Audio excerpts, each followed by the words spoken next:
The best of the morning X. 99X. We've got Ed Robertson on the phone from Barenaked Ladies. Good morning, Ed. Good morning, folks. Hello, Ed. Ed is one of the two lead singers, and he's the guy who you sing lead on 1 week.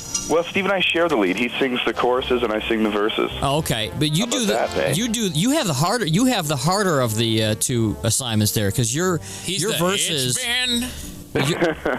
Right? He's got That's the itch spin. I've got the man. gonna make a break and take a fake, like all that stuff. Okay, let's get to that. Now, I can see how some of that song can be done live. I mean, there's some verses, Chickadee China, the Chinese chick, but there are some verses like what you just said, and also swinging on the where is it? The golf club swinging on the backswing. What is it? What's the verse? Gonna get a set of better cups. Gonna find the kind with tiny nubs or something. That one. Yeah.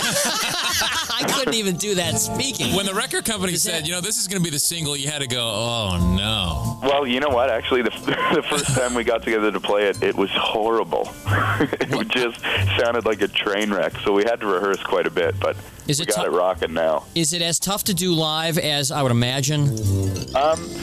It actually is not. The singing part is not the tough part. If you miss a beat, you're screwed. Yeah. Right. I mean, if you get tongue twisted, it's all over. Well, what's the is that so the tough part is getting tongue twisted? But no, I don't really have any problem with that. The tough part was getting the music around it, because it's actually a really mellow track. Yes. But there's so much energy in the vocal, it's hard to do those two things at once. Right. We know how you guys love to improvise when you do your live shows, so I'm sure you're going to play around with the song a little bit live. Well, that's actually how this song was written. It was I tried to write it for about 3 months, trying to craft these beautiful, rhythmically complex raps, and then Steve just said, why don't you just freestyle the thing, and we'll keep the good stuff. Yeah, there's an article about you in today's USA Today where I think you're calling it freestyle rap. Yeah. Somebody said, well, the song is about a breakup. It's about, lover spat a lover or something. spat. And then I'm looking at the lyrics to me. Okay, explain how Chickadee China, the Chinese chicken, you have a drumstick and your brain stops ticking. Well, Explain the lover spat. There's a fight in this relationship. Yeah. Because there's nothing going on in the head. I think the best song in the new choruses album. are definitely about, that weird sort of posturing everybody does while they're having an argument. Right, that's true. You know you're wrong, but you're too stubborn to give any ground.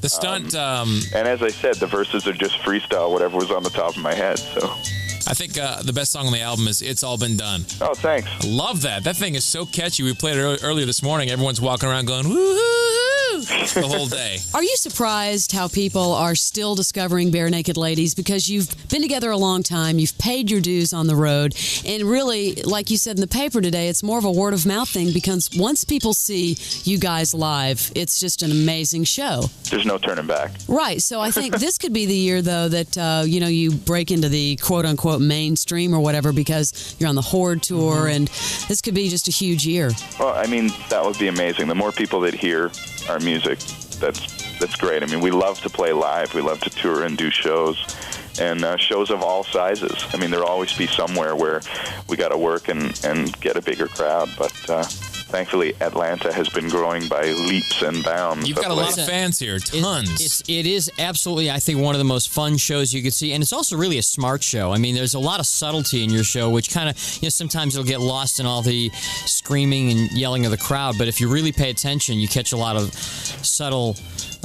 things. Now, I had a question about the video, because you guys are tooling around in the 1 week video in the General Lee from Dukes of Hazzard, and you're also in the Starsky and Hutch mobile, the Gran. It's a Gran Torino, right? Yeah. Where did you guys have to have those specially made for the video, or were you? Well, how did you find it? We did it in L.A., and I think you can get anything in L.A. Right. And so I think the General Lee one we had custom painted.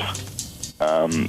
So we left the Confederate flags off. We just wanted that beautiful orange color and the numbers on the side.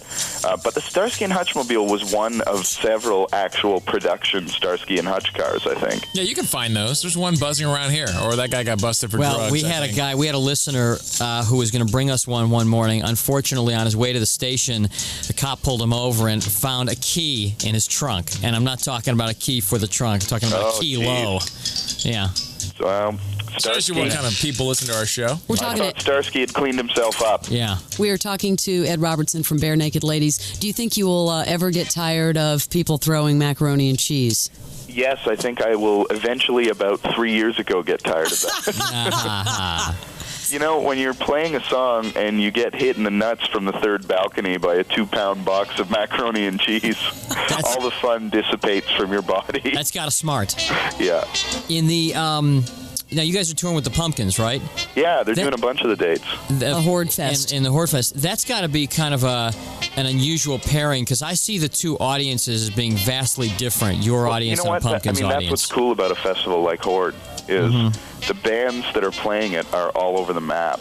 And that's true. I think in general, audiences know that when they're coming out, and they're receptive to the fact that they're going to hear a lot of different music. I think that's what's cool about it, because Barenaked Ladies will convert some Smashing Pumpkins fans, and Smashing Pumpkins will convert some Barenaked Ladies fans. That's really cool. Well, Ed, we will see you soon in Atlanta on the 16th, to be exact. Alrighty. Thanks for calling. Thank you. Ed Robertson, Barenaked Ladies. The best of the Morning X with Barnes, Leslie, and Jimmy. 99X. Hi, I'm Joe Saul-Sehy, host of the Stacking Benjamin Show. Every week, we talk about personal finance, saving, investing. The thing that I've seen with very successful people, they just try more stuff. I like this tip. Leverage debt mindfully. Biggest financial flex. They're all like, yeah, my dad's rich. Again, just make sure your parents do good. That's all you got to do. You never knew personal finance could be this fun. All right, well then how do you hold the budget together, OG? Make more money. Do better. And scene. Stacking Benjamins. Follow and listen on your favorite platform.